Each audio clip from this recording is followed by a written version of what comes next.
दोस्तों खेसारी लाल यादव आज भोजपुरी इंडस्ट्री के सुपरस्टार में गिने जाते हैं। वह जब भी कोई फिल्म या गाना लेकर आते तो धमाल मचा देते हैं। फैंस को भी उनके हर म्यूजिक वीडियो और फिल्म का इंतजार रहता है। पर अगर उनके अतीत के वीडियो उठाकर देखें तो पता चलता है कि उन्होंने यहाँ तक पहुँचने के लिए कितना मेहनत की है। आज आपको खेसारी लाल यादव का एक ऐसा ही अनदेखा वीडियो दिखाते हैं।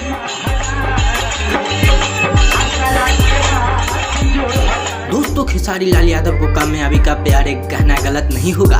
एक वक्त था जब रामायण भजन कीर्तन गाकर अपनी जिंदगी गुजारा करते थे। खेसारी बचपन से ही मेहनती रहे हैं और सोशल मीडिया पर वायरल उनका ये वीडियो इस वक्त का गवाह भी है। दोस्तों वीडियो में भोजपुरी स्टार को पहचानना काफी मुश्किल हो रहा है। उन्हें देखकर पता चल रहा है कि ये वो संघर्ष के दिनों से गुजर रहे हैं, पर उनके अंदर आगे बढ़ने की एक लगन है जो उन्हें आज इस मुकाम तक ले आई। वीडियो में खेसारी लाल यादव इतना ही शिक्षित से गाते हुए दिख रहे हैं कि कोई भी भजन कीर्तन सुनने वाले इंसान उन्हें इग्नोर करके नहीं जा सकता। दोस्तों खेसारी लाल यादव आज जहाँ भी पहुँचते हैं उसमें से उनकी मेहनत के साथ साथ भगवान भोलेनाथ की कृपा भी है।